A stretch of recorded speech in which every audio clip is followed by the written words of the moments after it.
Garang maju. Salim Pak Guru, cium tangan. Parang Pak Guru. Hati-hati ya, wis dipethuk urung sampun. Nganggo bandoso matamu. Mulai dhisik dhewe. Cium tangan. Bareng Pak Guru. Hati-hati. Semar mulai engko sore. Woi. Aku santeng banget. Sing ngentot sapa? Aku. Kuwi pelanggaran. Cium tangan. Hus. Pak Guru kok nyium tangannya dhewe. Bareng Pak Guru ngatos-atos. Assalamualaikum warahmatullahi wabarakatuh.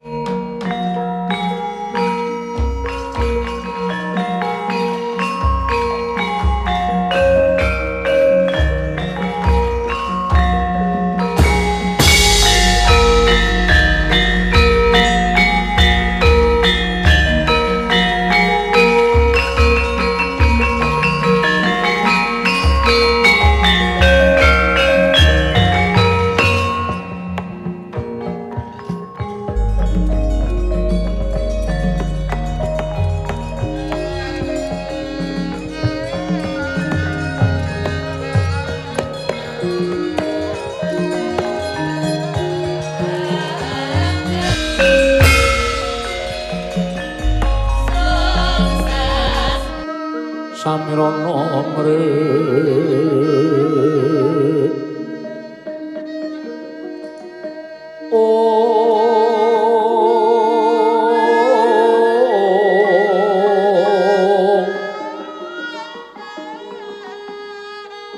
sekar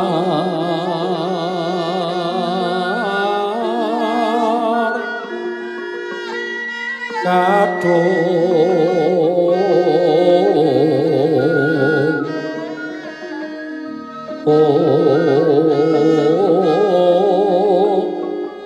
ngas kandanyo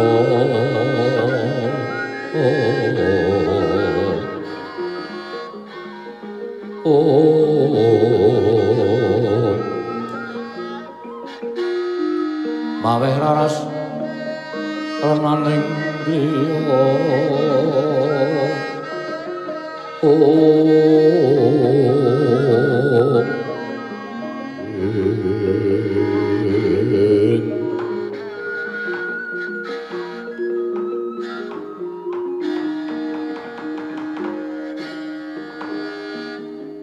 Kondok bleguduk suwaru gembol sumorante hawela anakku ngger swatama prayogakna nggonmu ngadhep ngarsaning wong atuamu aku ana ing Petrabahan Sukalima kene ya ngger Bambang Swatama kawula nuni Rama sampun boten kirang prayogi biswanipun ingkang putrapun Bambang Swatama namung kepareng kula ngaturaken sembah sumung kemeng pangabektinipun ingkang putra kunjuk ngersa paduka Kanjeng Rama Mremban. Oh iya tak tampa gawe gedhening atine wong tuwa.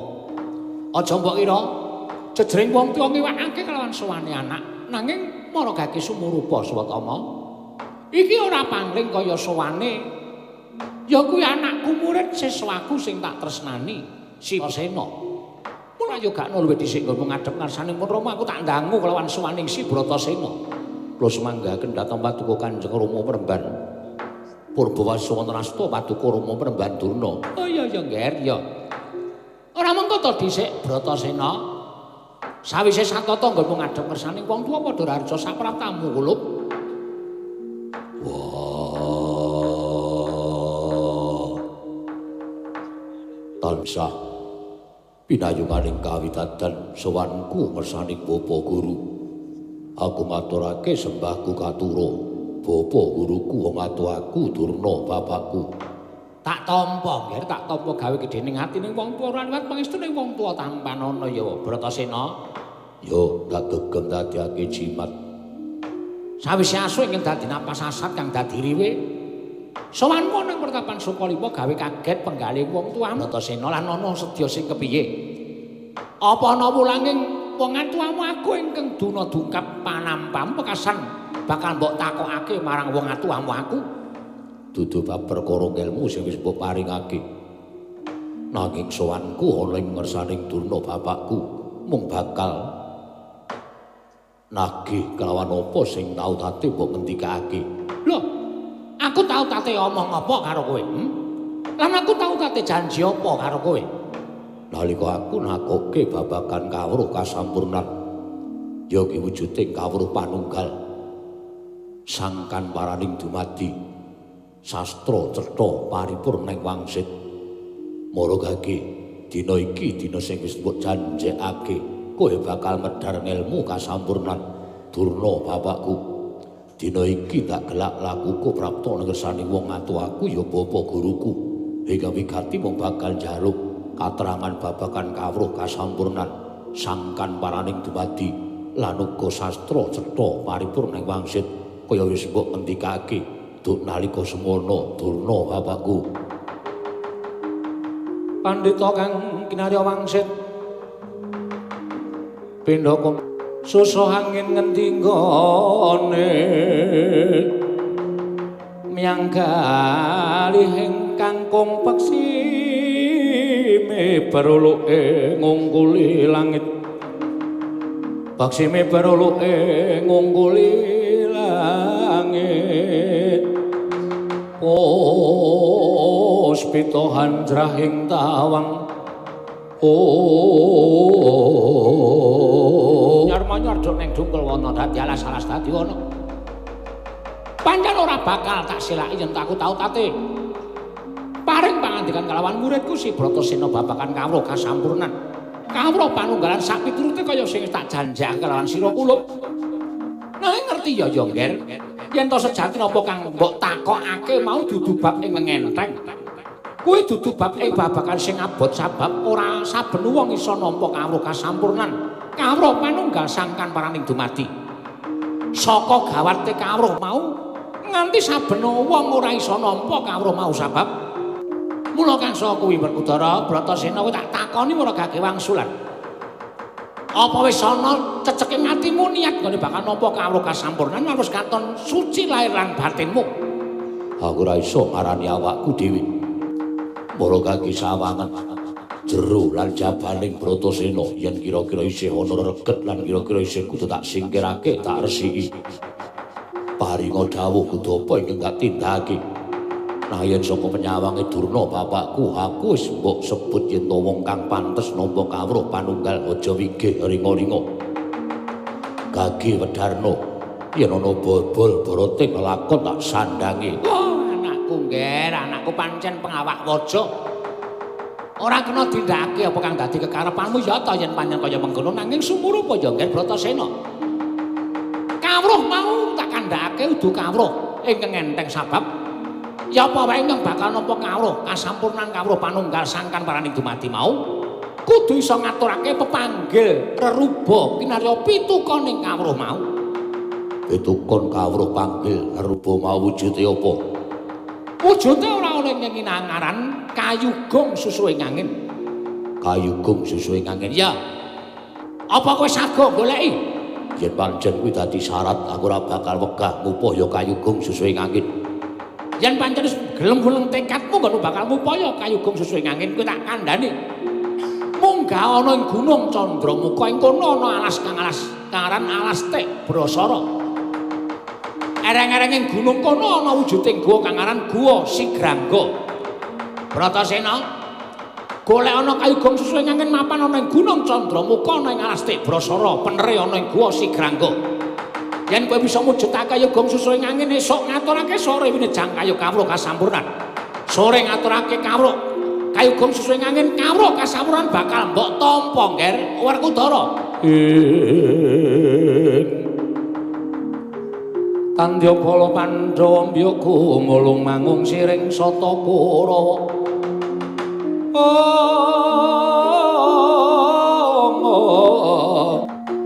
Kambahung Kesrongati timerut layut sagung praratu. Gandeng wis cetha dawuh Durna bapakku ora usah sesuk-sesuk. Dina iki aku njaluk pamit budal marang Gunung Candramuka. Apa ora prayoga kembul bujana dhisik karo wong atuwamu aku, Nger? kuwi gampang yen to dilakoni yen wis kelakon apa dadi penjagaku. Kembul Bujana iso dibaleni pendak dina. Durna bapakku aku njaluk pamit nyuwun pangestu. Sing ati-ati aja kaya bocah cilik. Antu-antu balimu ning pertapan Sukalima. Bopong wujuding kayugung sesuai ngangin, boyong wujuding kayugung sesuai ngangin, mbok aturake marang wong atuamu aku. Tak tampa pepanggil rupa kowe bakal entruk kawruh kasampurnan sangkan parani dumadi ngger Werkudara. Oh iya.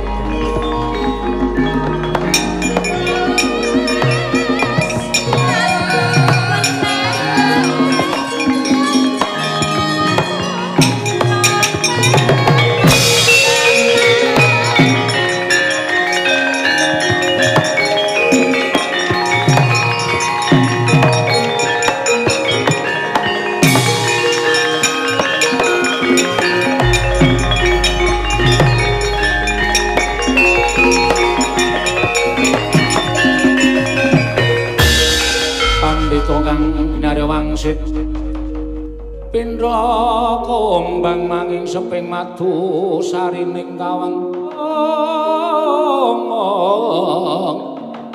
susah angin ngendi nggone pengeripun Raden Bratasena nilar pertapan Sukalima katingal kembeng-kembeng netranipun Kanjeng Rama menika mengkusura sing kados pundi. Menapa paduka Kanjeng Rama sajak awal maringaken kawruh kasampurnan kesaganipun Bratasena ingkang kados mekaten menika kala wau. Satama.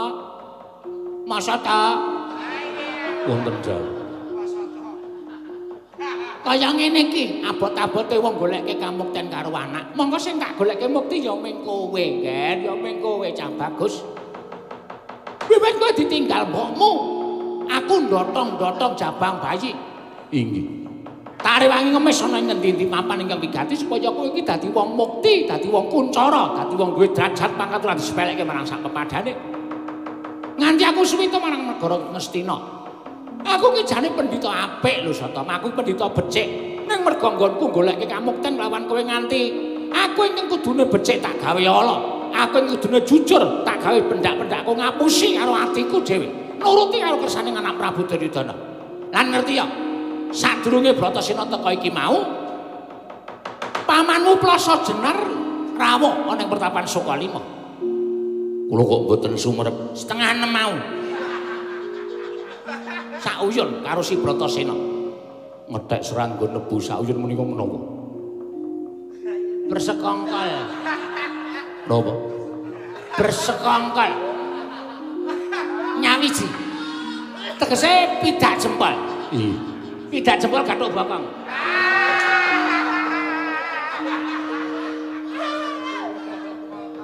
Aku kudune menehi kawruh kasampurnan karo si Bratasena ning dadi jaran nggonku goleke dalan patine si Bratasena. Oh, Satama, Satama. Kowe jane cengkah karo batinku. Kayugung susuhe nganggen kuwi ora ana mapan ning Arasti Brasara. Mergo tak larapake si Bratasena supaya tekaning pati dipangan kewan galak. Dipangan jem setan mriprayangan, dipangan sing tunggu Gunung Candramuka supaya Bratasena bali mung kaliaran. Iki kabeh mau ora saka karepku kok Satama, ora saka karepku ning karepe Adipati Harya Sengkuni. Ning aku percaya. Kapercayaning Bratasena sing gedhe tumraping bapa gurune mengko bakal awah sewiji-wiji ingkang migunani tumraping si Bratasena. Percaya karo aku. Ora ana ala ingkang tumameng becik. Mekaten Kanjeng Rama, ayo ditani tekane si Bratasena. Mangko kula dherekaken Kanjeng Rama.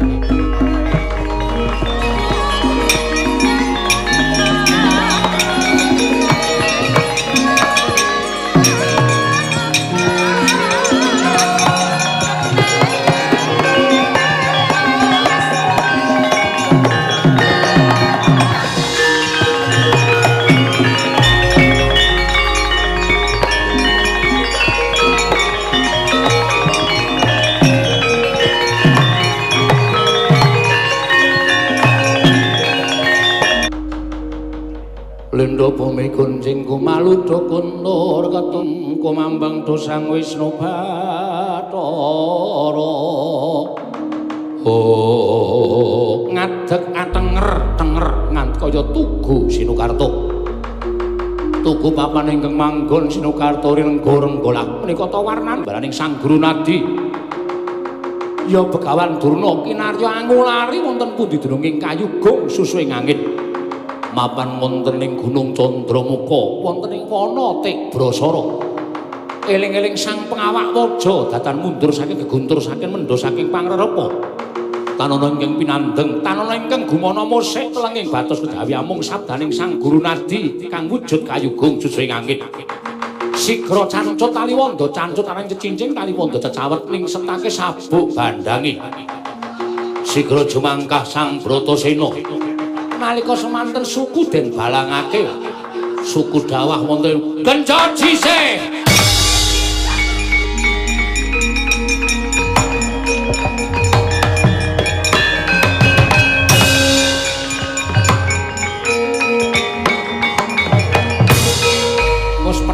Wana Tik Brasara gangsaran candane tandange Sang Bratasena.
Wisraya Indriyang sasara maruta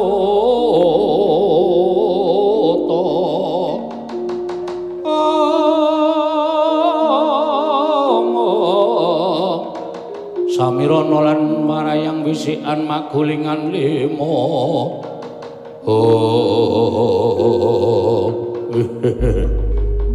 Yai Rukmakala apa kakampangan ana ing telenging alas Tik Brasara mongko mangsane adhem jekut kaya ngene nglokopi kulit kidang utawa kulit macan dienggo kemul Ewadira Jaka wujuding kijang menjangan adyan regul wae ora ana apa iki wis dadi keparenging dewa nyuntet marang pangane awake dhewe supaya awake dhewe mati ana ing telenging Tik Brasara ora dalah iya Kakang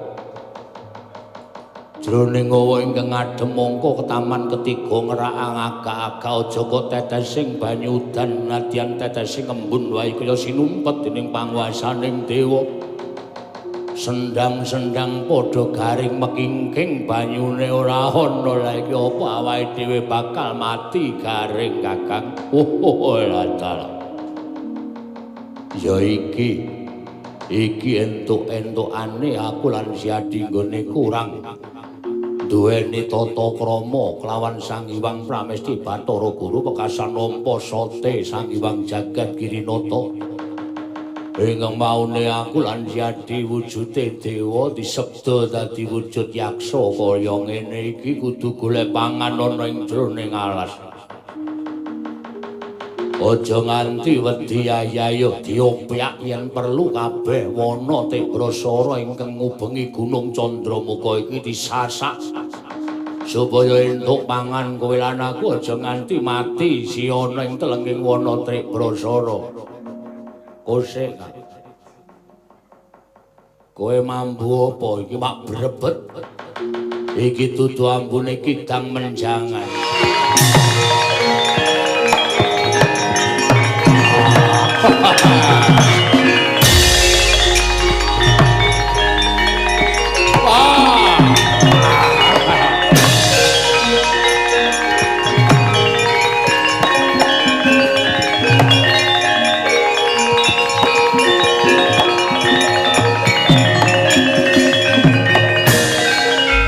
Tinutut lamun katututan lamun mangsa prawira tiktaya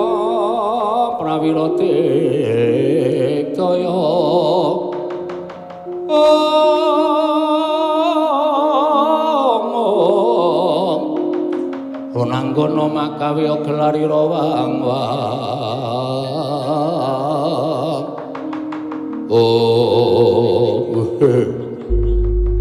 bener sing dadi kandhamu iki ana satriya blengah-blengah gagah gedhe dhuwur.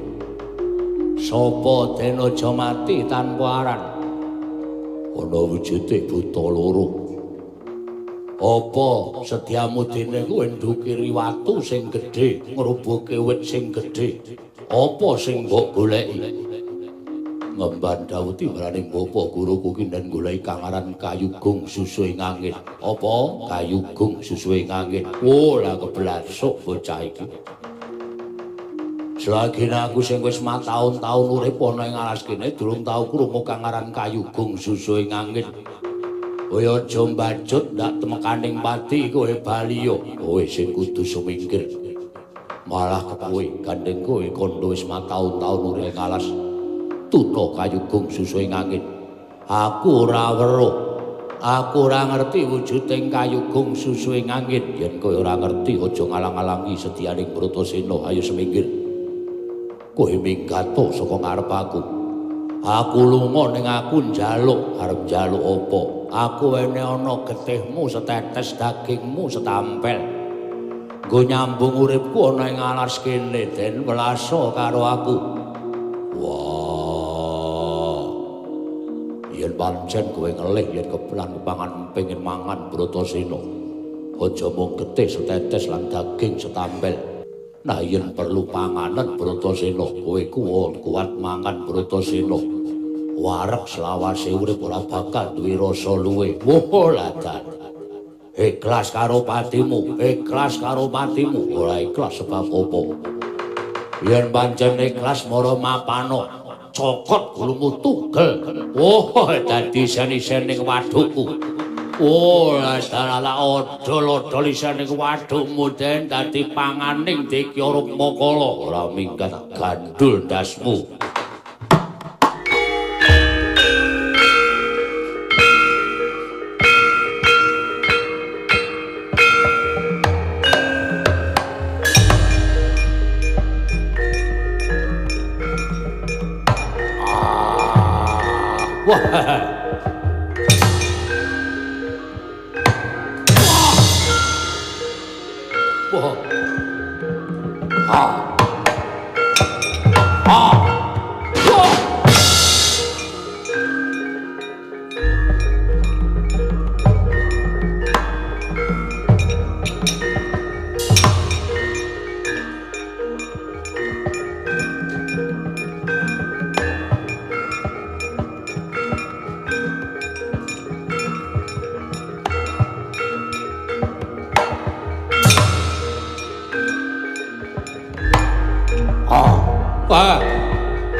Wedan akti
Sabar.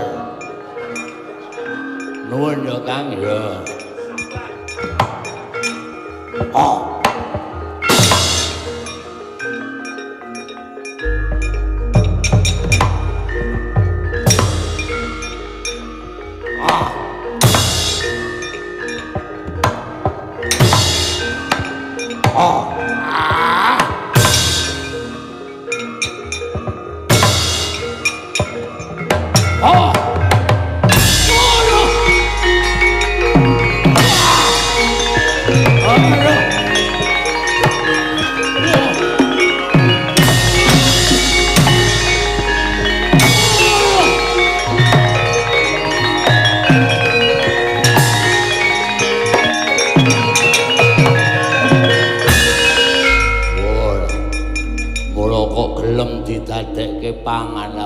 Kekuatane ngedapi-dapi ora lama menungso apa kowe karo aku bisa gawe patine Raden Bratasena. Yen dhewe-dhewe ora iso menang kerubut Kang ya wis kok ngarep aku saka mburi ya.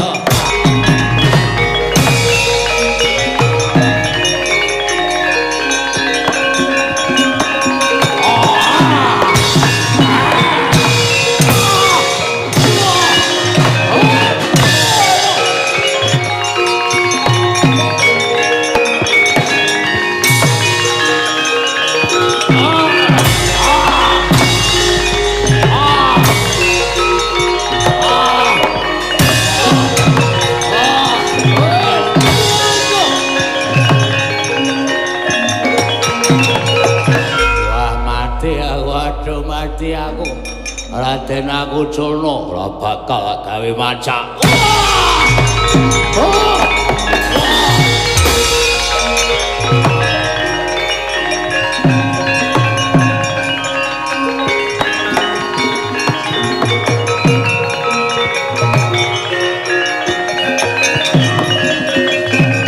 So kekalih sang Rupmuka Rukmakala kejah sampuh dening Sang Bratasena.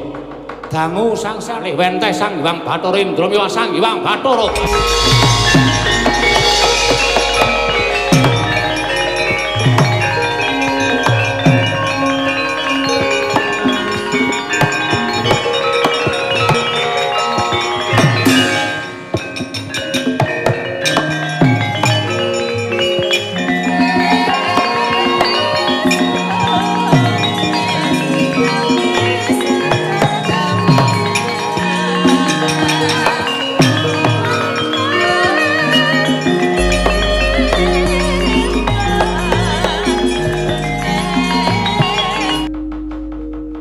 Kadi karenaning kasongo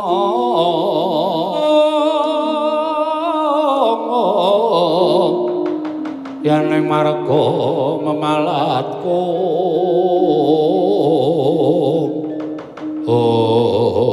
jeting buta loro ora pagling iki kaya Indra kakekku lan Bayu bapakku kulup apan kepara nyata ulun ingkang memboyaksa kelawan Kakang Bathara Bayu Werkudara ulun tombo. Apa to kang kita upadi dene kita prapting telenging wana Tik Brasara ning Durna bapakku ki nen goleki kang aran Kayugung Susui Angin. Gandeng buta loro wis ora ana. Malah aku ketemu karo dewa. Babar pisan aku nyuwun dawuh Kayugung Susui Angin kuwi menyang endi dununge lan kaya ngapa wujude. Lawuh mopo Indra kakekku. Kang aran Kayugung Susui Angin kuwi sayekti mboyana nanging kita aja pisan-pisan ngluputake lawan ingkang dawuh. Kayu gong susuhe ngangin kuwi sanepa. Kayu kuwi kajeng. Kajeng kuwi karep. Gong kuwi gedhe, susuhe ngangin kuwi mlebu metu ning napas.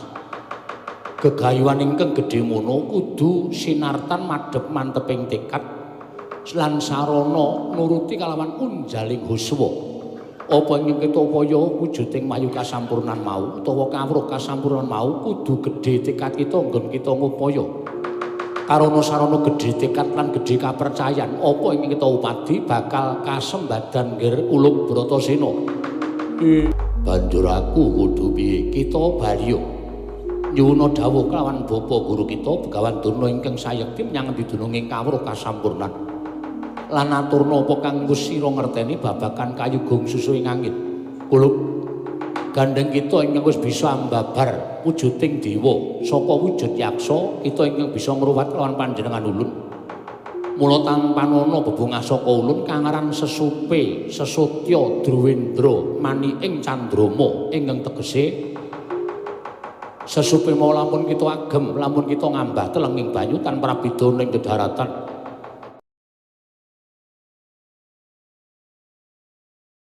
Sarta tampanana wujuding pusaka Gendhewaran Bargawastra.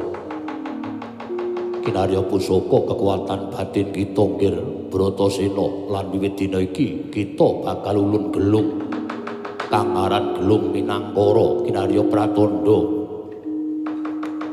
pangadheping lawan Sang Adipati Bratasena ing tan samarang pamoring sapa Sinamaya Sinamaya winayu ing asepe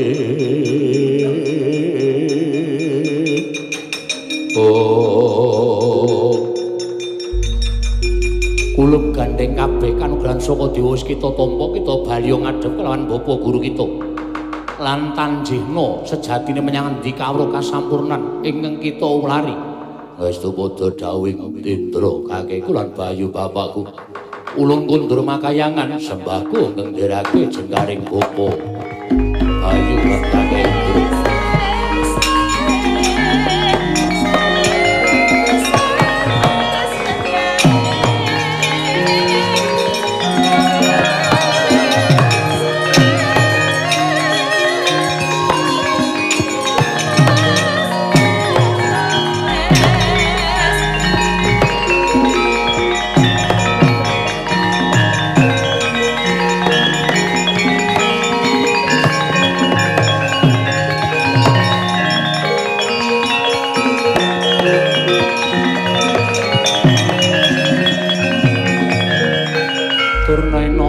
Analingane loro majaring ratri linenggak jangkane anan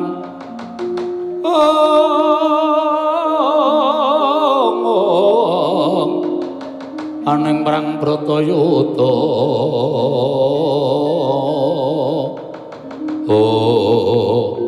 apa wis mbok gawa saka ing Astik Brasara Durna bapakku jroning mapan ana ing wana Tik Brasara aku ketemu karo Bathara Indra lan Bathara Bayu. Ngendikake ento kayu gong susuhe angin kuwi ora wujud nanging kuwi sanepaning tembung. Lho, sanepaning tembung piye? Sanepaning tembung kayu kuwi kajeng-kajeng kuwi karep.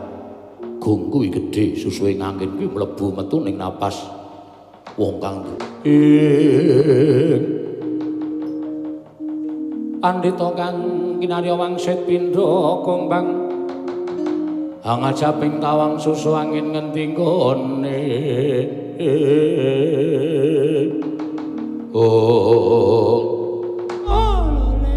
lole pancen bener kuwi sing tak karepake Ngger Bratasena bener sarta bener ora kleru ya kuwi sing tak karepake mula wong duwe gegayuhan kuwi kudu madhep mantep tekate kabeh mau kinarya panodi jroning atimu nggonmu kepengin kedunungan kawruh kasampurnan kawruh panunggal sangkan paraning dumadi ya lan aku didhawuhi dening Indra kakekku supaya nanjihake kelawan Durna bapakku sejatine menyang endi wujuding kayu gong susuhe angin Werkudara iya wong kang bakal nampa kawruh kasampurnan mau Wis tak kandhake lho aja nganti kelepetan blendheng ing kamurkan jroning atimu. Mula awakmu kudu didusi nganggo kangaran tirta pawitra mahning suci. Lahir batinmu supaya resik. Mula yen wis lahir batinmu resik mau, sayekti kowe bakal bisa nampa kawruh kasampurnan lan kawruh panunggal. Tirta pawitra mahning suci. Papane menyang endi? Papane menyang segara. Yen kowe gelem nyemplung telenging segara, ngupaya tirta pawitra mahning suci. Oh, Werkudara, ya mongko wis satra ing keduga nampa kawruh kasampurnan, nampa kawruh panunggal Bratasena.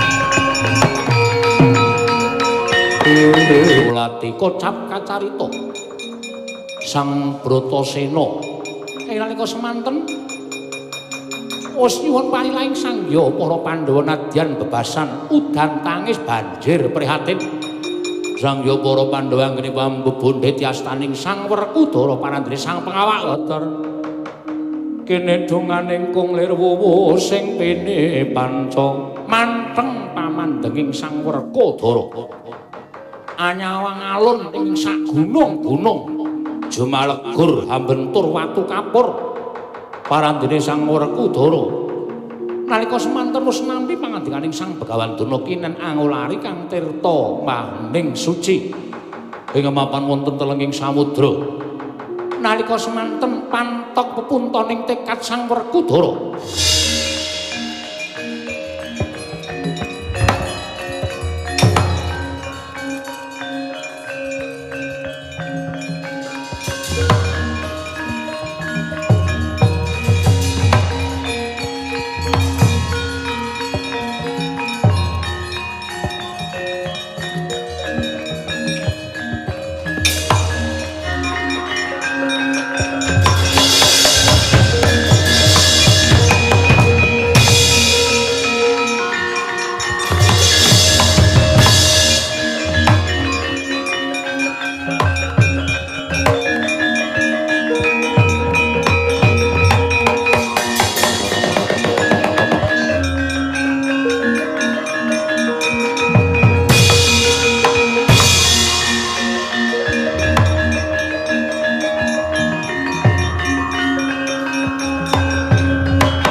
Kyai Nabatmo naga gedhe sakilo kombang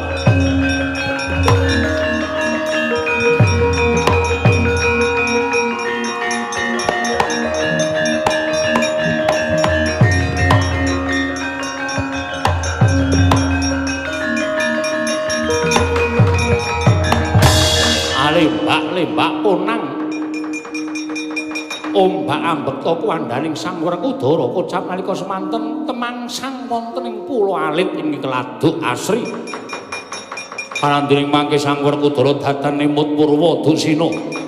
Dadak sakoling mangke ing lenggah madaning pulo alit ing mapan wonten tengahing samudra nenggih Sang Ruci Bathara.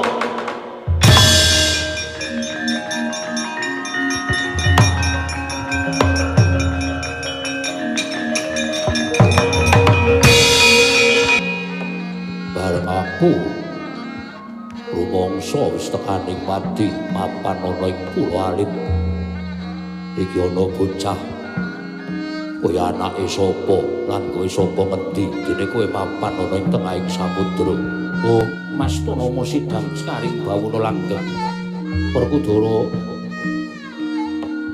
kena ngopo kowe jangkar kelawan aku apa ulun pantes lamun nyebut kelawan jeneng kita Werkudara sabab ulun kuwi sobat.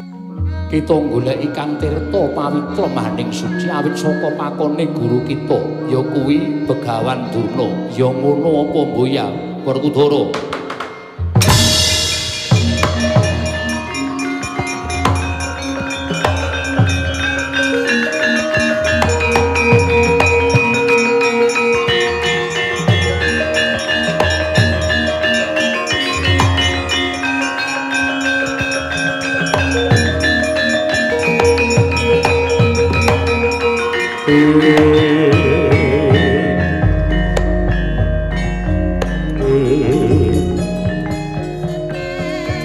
Sang Ruci Bathara Werkudara nggon kita prapta ana ing telenging samudra ngibarate ngupaya apa ingkang durung mesti ana mula ta mulung nggih ana salukaning para kuna kang nyebutake aja memangan lamun durung weruh rasane kang den pangan aja lelungan lamun durung weruh papane kang tinuju lan aja manganggo yen to durung ngerti carane manganggo. Inggih. Kang Tirta Pawitra Maning Suci sayekti ulun ingkang nganggadhuhi nanging ora ana ing kene nggon ulun bakal amedhar.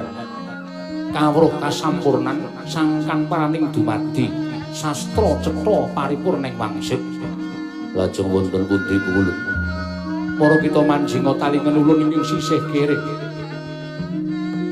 Kula ageng Prabota paduka namung alit kados pundi anggen kula saged manjing wonten ing talingan paduka gedhendi sira lan jagat wae iki nukut dening panguwasa ulun apa maneh amung jeneng kita para gage Werkudara manjing ing talingan ulun ing sisih kiwa iki nggih.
Tanpa kiblat lor kidul wetan kalawan kulon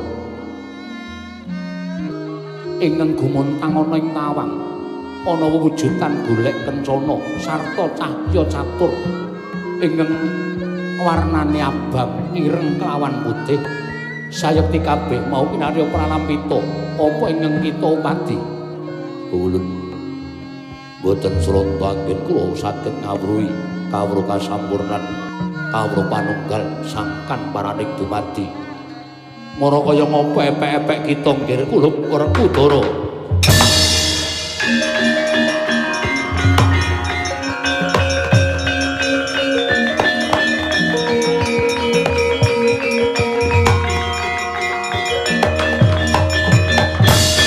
Nadyan datan kawya sing basa wantah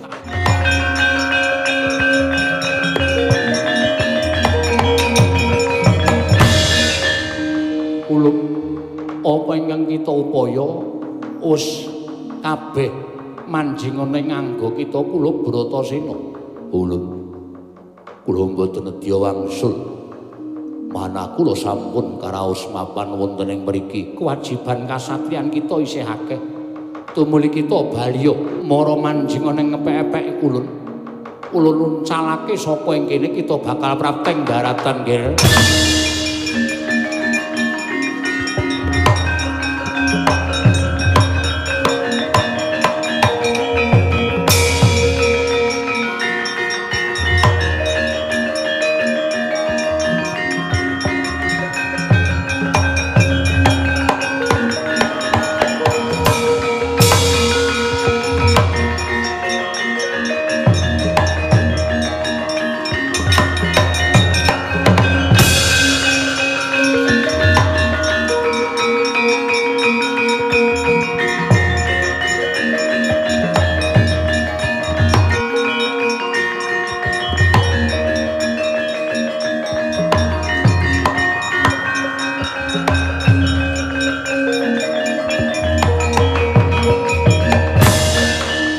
bala Pandhawa mbya gumulung mangung siring sata Kurawa Arjuna uga Prabu sampun meh surup surya Kakang Mas Yodipati mburung boten ketingal medal saking samudra uga Prabu kedah menapa ingkang kula tindakaken wis ta salokaning para pinter nyebutake siji pesthi loro jodho telu tibaning wahyu kabeh mau ning panguwasaning dat kang werwengdat pati uripe menungsa kuwi kabeh ning panguwasaning Gusti inggih aja mengko wae Janaka nek Werkudara mati ning samudra pun ngeka ora bakal betah urip ning alam padang Yayi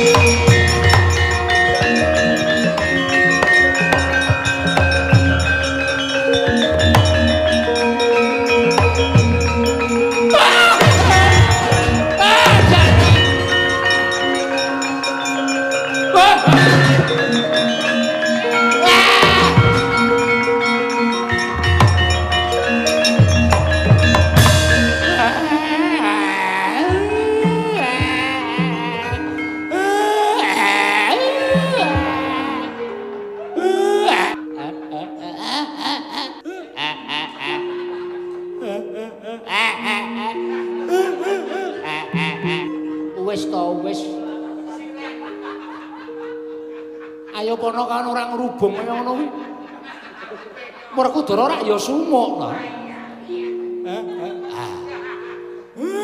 marem sampeyan wilujeng ya dipol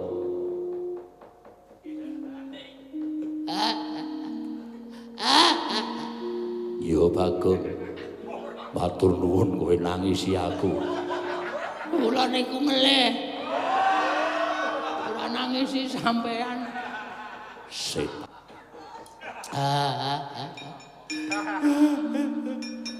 Kakang Mas kula sanget bombong dening Kakang Mas sampun kondur ayo kondur bebarengan hati-hati aja tukaran selamat siang Bu selamat siang Pak selamat siang semua iki lagune sapa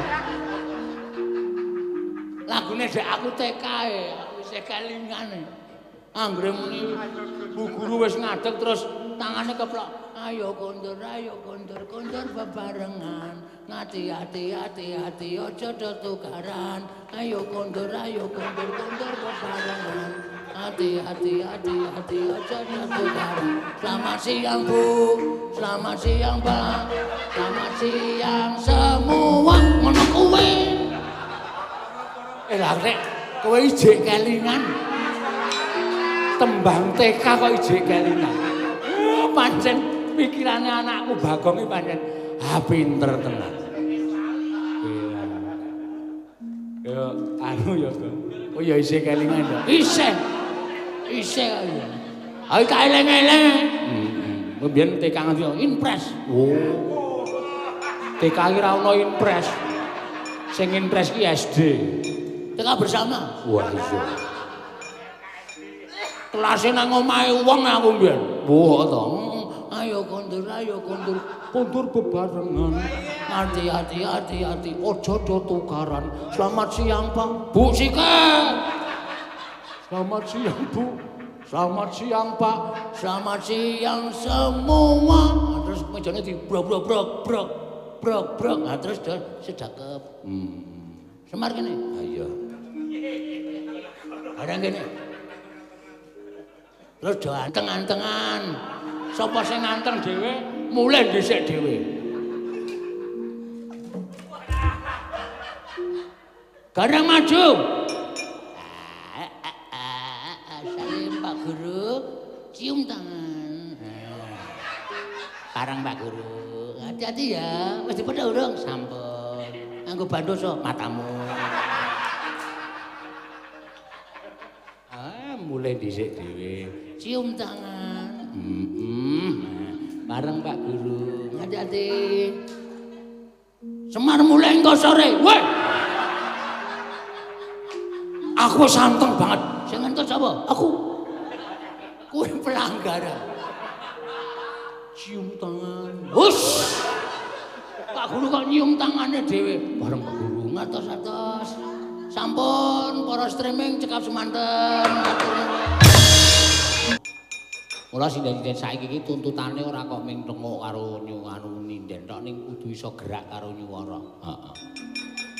Aku malah ora setuju. Aku nek sing seneng ki sing gerak ning tra nyuwara.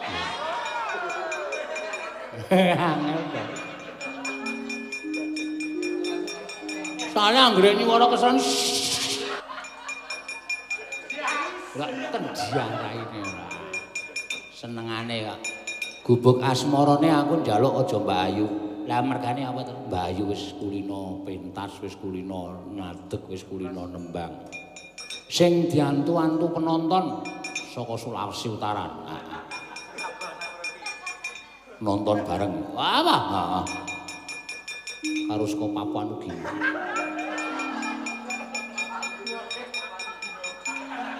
Mbak Prastiwi. Cocok ya. Sudah lama tenggelam, dicari tim SAR tidak ketemu.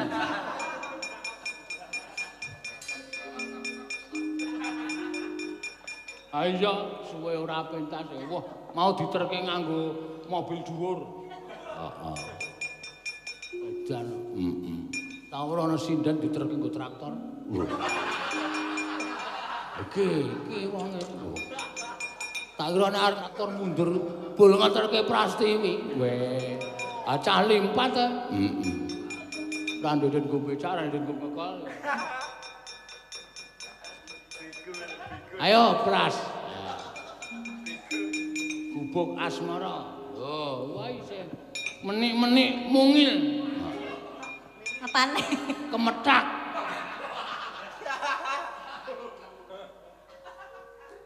Ayo.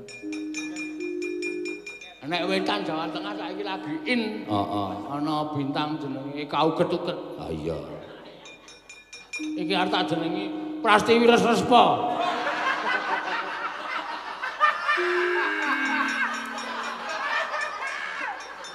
Ben dadi saingane Kauget. Ana Kauget-uget nang joget ngene-ngene. Resrespa ya gremet. Gremeti kowe. Emah. Heh? Emah tok gremeti aku. Nek ra weruh nek tetep gelem. Piye? Nek ra weruh wong. Tetep emah aku. Ngerti aku. Wis apa awak-awakmu kok guling. Ora ono get-getane. Mula sabukan anggere ngadeg jarike mlotrok, anggere ngadeg jarike mlotrok ora. Wis ya. Didandomi ro kulit.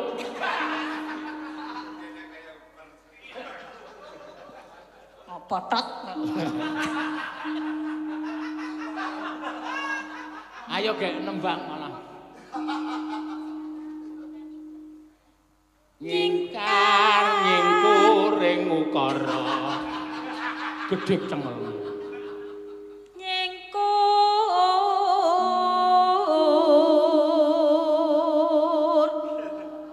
Ayo sinden 3 jaman. 6. 6. Wit perang Jepang.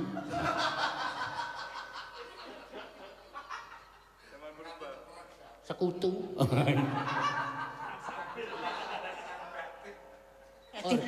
Orde baru. Iya. Sik Mas tak action Mas. Waduh. Gayane. Wiwitan.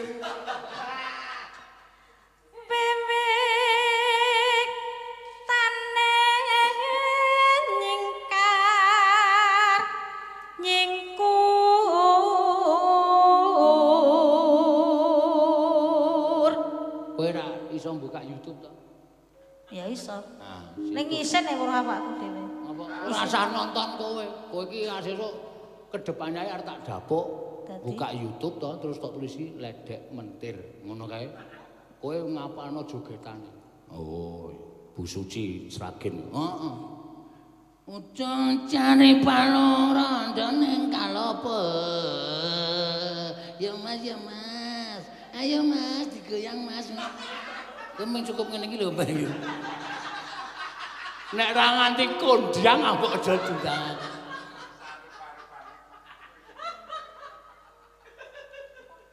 Oh, lali meneh. Iki suwe dhewe kowe lho iki. Lingsam yen ke. Ngopo? Ora apa-apa. Wah. Mau bareng terus to?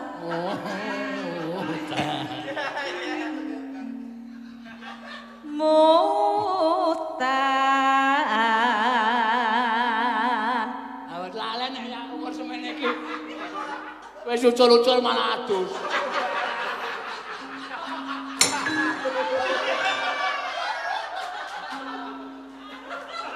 Aseme barang ora sopan nyemplung gedrek aku.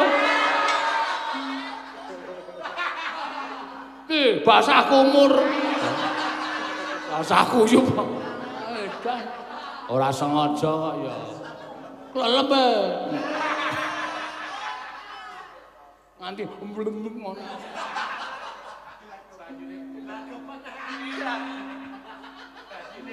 Kaya moh mentas, Pak.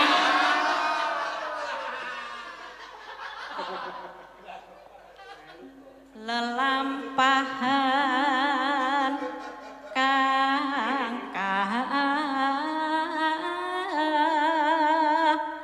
muri.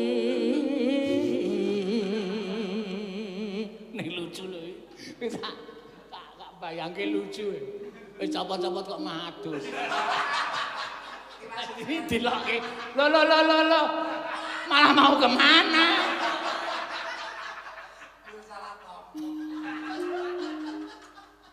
Sing siji njer nesu. Piye kuwi? Lali ya. Ayo lalen.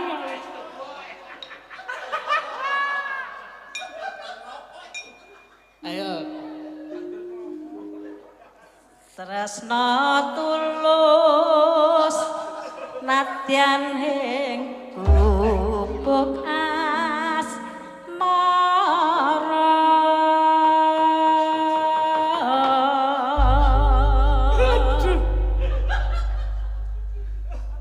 Yen liwat aku kelingan. Oh, lalen tenan aku. Wah, jan tobat tenan. Ah terus selama kowe iki nang omah diisolasi iki diisolasi cangkemmu iki. Kowe iki sing tak apalke apa kok? Jian ora. Orang lalen ya ya kuwi mau malah lali nang kamar man. Weh. Hae. Oh ya.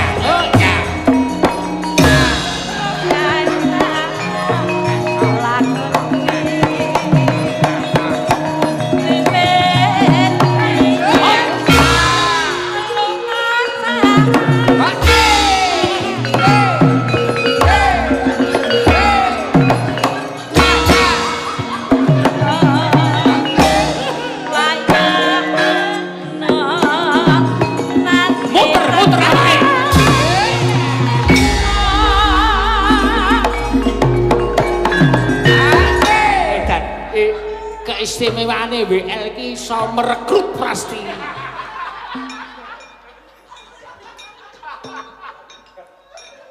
Kowe kok marah komentar kok. Aku ki kami tenggengen. Aku semelange ki nek Kang Slupan. Ha iya. Kok polahe kok kaya ngono. Iya, coba engko nek pas ndangdut ki goyange piye kok. Ha iki kowe minggat to, Reng? Oh, iya. Ngempeti. Gak kepengen garen. Kah, kowe adus e. Ya ora kok aku munggah meneh, bar adus. Yo.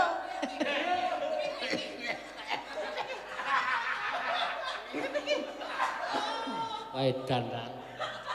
Wah, wis. Wah. Yo. Nanane. Engko ndak selak ndoro werku ndoro ra sida nyemplung segara lho. Engko ndoro werku ndoro tak kandhanane. Den nek ajeng pados banyu suci Perwitasari mah nyemplung gejlek mawon. Nyemplung nggon aku wae. Kah. Ono nggon aku. Ora gejlek ning sumur.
Kene pras nyedhake setrika cengelmu.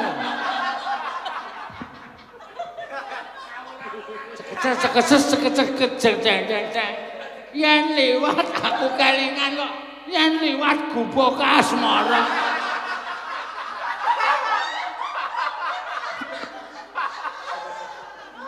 Ya maklum ora tau ya. Ora tau piye? Ya sok tau ning arang-arang. Oh. Ora tau nang gubuk. Ora. Ning galengan.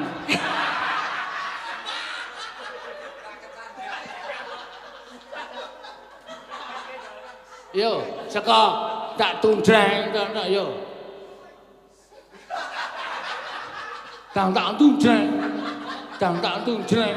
Yen liwat aku kelingan kok yen liwat gubuk asmara. Iki sing nonton iki do ngerti cakepane lho, Pras.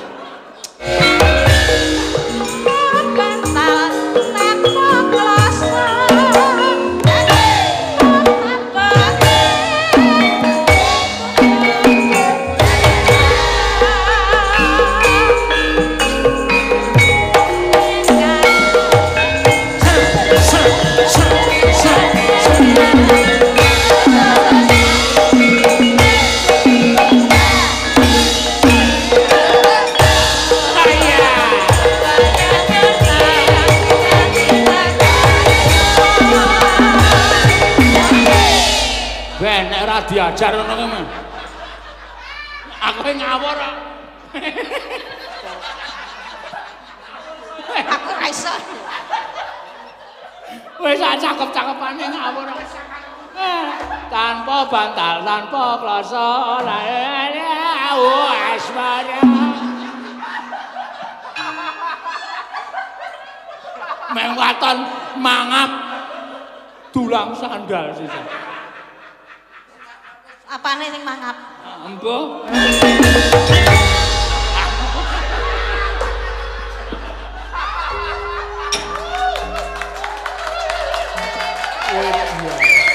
Sambutane lho. Totalitas kok. Ha iya. Ketoke le dodok iki mau aku krungu swara macekluk. Paling sesuk digib.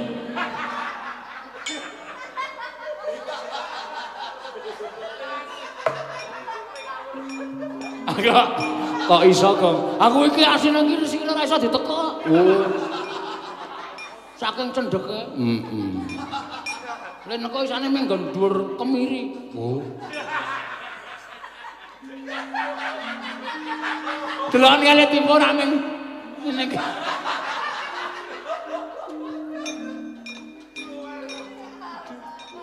Wah, edan.